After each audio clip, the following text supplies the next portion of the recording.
مؤتمر القلة المندسة ما تصدقش. مؤتمر موازي للحزب الوطني اللاديمقراطي ما تصدقش. معا نزيح الستار عن أكاذيبه. شكرا لحضورك مؤتمر القلة المندسة. مؤتمر شباب 6 إبريل.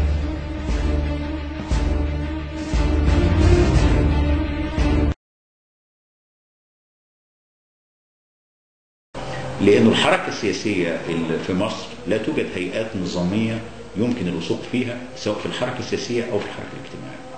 حصل احتواء للنقابات من قبل الأمن، وحصل احتواء للأحزاب الرسمية من قبل الأمن أيضا، والأحزاب المستقلة أو الجماعات الأخرى الأكثر جدية هي في وضع الجماعات المحظورة، وبتحدث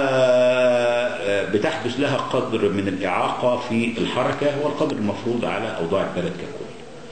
التحركات الاجتماعية عموما سواء تعلقت بمطالب جغرافية زي تصن أو زي القرصاية أو زي اللي حصل في العريش أو زي اللي حصل في البرولوس، أو تحركات وإضرابات العمال من أول إضراب المحل الأول في ديسمبر 2006 جاء في السياق التالي. في الخروج عن نص السكوت عموما ونص الصمت، بدأت حركة كفاية بمئات من الناس تحاول كسر حاجز الخوف خلال نهاية 2004 وطوال عام 2005. ومن المؤكد الذين تحركوا يمكن تسميتهم يعني نوع من النخب السياسية المتمردة على حالة الركود. حدث ان هذه الموجة السياسية كان آخر ظهور واضح لها في مساندة تمرد القضاة في مايو 2006.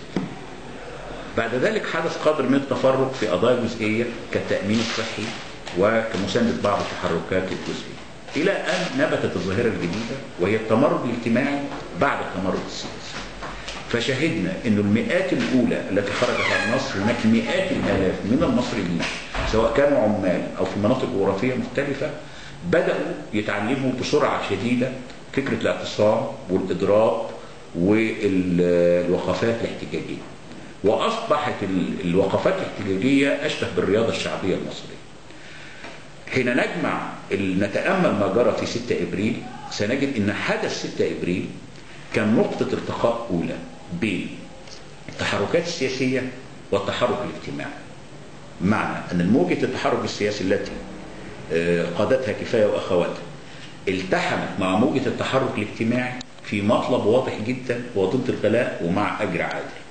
وطبيعي أن فكرة الأجر العادل تعني نظام عادل، فاقتربت الفكرة الاقتصادية، فكرة المطالب الاقتصادية الاجتماعية من الفكرة السياسية بأنه لا ضمان لأجر عادل إلا بنظام آخر. وهذا يطرح علينا خاصة بعد 6 إبريل اللي كان أقوى بروفة عصيان سلمي في مصر إلى الآن، وبالطبع ساهمت في حوادث كثيرة جدا من أول الدعوة التي بنتها كفاية ومجموعات أخرى، ثم الدور الرائع لشباب الفيسبوك في الترويج للدعوة. هم لم ينشئوا هذه الدعوة، هم روجوا لدعوة كانت قائمة بالفعل، لكن الدور الطبيعي الهائل اللي قاموا به سمح أولا بأنه إشاعة هذه الفكرة على نطاق واسع، ثم الموقف المذعور للنظام الذي عبر في موقف وزارة الداخلية وتحذيراتها زاد من إحجام الناس عن النزول في الشوارع، فتكونت صورة 6 إبريل بدل من إضراب في عمال المحلة لعمال المحلة جرى إجهاضه، أضربت المحلة كمدينة وكانت قلب الحدث. بعد ذلك في مدن أخرى تحرك نشطاء في وقفات احتجاجية أجهض غالبها، لكن في هذا اليوم اختلطت أسماء المعتقلين من مورد سياسي ومورد اجتماعي، اختلطت أسماء معتقلي كفاية وأخواتها وشباب 6 إبريل مع يعني معتقلي المحل. هذا مغزاه إيه؟ مغزاه ببساطة إن إحنا إزاء ما ممكن أن نسميه المعارضة الجديدة في مصر، المعارضة التي لا تسكن المقرات وإنما تسكن الشارع، المعارضة التي تعتصم وتضرب وتنظم وقفات احتجاجية. وهذه تجربة دخلتها مجموعات كبيرة من السكان المصريين، وتجربة مدهشة لأنه لم يوجد تدرج فيها، ولم يوجد يعني لا تستطيع أن تتحدث عن تنظيم سياسي وراء التحركات الاجتماعية. هذا يطرح علينا سؤال: وماذا بعد؟ تقديري ان احنا نتامل الحركه السياسيه في مصر والحركه الاجتماعيه في مصر، سنجد في الحركه السياسيه جانب مضيء وجانب مظلم، وفي الحركه الاجتماعيه جانب مضيء وجانب اقل اضاءه. الجانب الايجابي في الحركه السياسيه ان القطاعات المتمرده يزداد نفوذها. ماذا اعني بالقطاعات المتمرده؟ التي تطرح فكره تغيير النظام او الحكم البديل كحل جوهري لفكره التحرر او فكره كسب التنميه او فكره كسب الادميه او فكره كسب مستقبل البلد. وهناك قطاعات اخرى الجانب المظلم في الحياه السياسيه اللي هي القطاعات التي يمكن تسميتها تهذبا بقطاعات اصلاحيه، بمعنى انها لا زالت تراوح من ذات المكان الذي درجت عليه من 30 سنه وتتحدث عن امكان ان احنا نطالب النظام بالشيء، يعني نرفع رجاءات ومقامات تساؤل الى اخره. فالقطاع المضيء في الحركه السياسيه بيقول ببساطه ان الاصلاح لم يعد ممكنا وان التغيير هو الحل، خاصه بعد تعديلات 26 مارس 2007 التي الغت عمليا فكره الانتخابات. قبل 26 مارس 2007 كانت هناك انتخابات تزور بانتظام. بعد 26 مارس 2007 لم تعد هناك انتخابات من اصل وتحولت الانتخابات الى تعيينات بعد احلال اشراف ضباط الشرطه محل الاشراف القضائي. اذا اغلق طريق الانتخابات، ايضا اغلق طريق النصيحه لفكره التوجه للنظام. ظاهره صحافه المعارضه قائمه من 30 سنه فاتوا، قدمت 1000 نصيحه و1000 حل وكذا، لكن لا احد يسمع. النظام بوضعه المعلق بلا قاعده اجتماعيه وسياسيه اصاب بحاله من التناحي.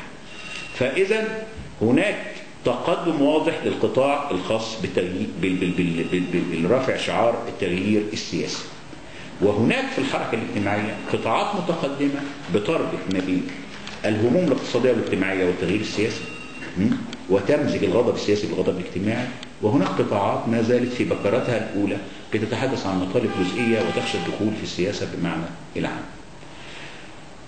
في كفايه طرحنا فكره بسيطه قوامها ان نجمع العناصر الاكثر تقدما في الحركه السياسيه مع العناصر الاكثر تقدما في الحركه الاجتماعيه، وهذه العناصر بعضها منتظم في هيئات وغالبها موجود في صوره شخصيات عامه، سواء شخصيات عامه في السياسه قاده راي عام او شخصيات عامه من قاده حركه الاجتماعي حركات الاحتجاج الاجتماعي الجديده، وهي متناثره.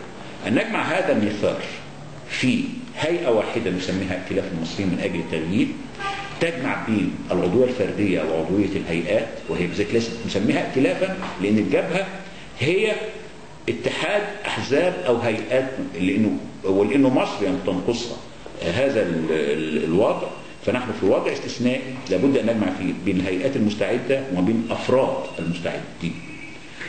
هذا الائتلاف لابد ان يراعي ايضا في برنامجه انه لا يمكن طرح مطلب الديمقراطيه السياسيه في معزل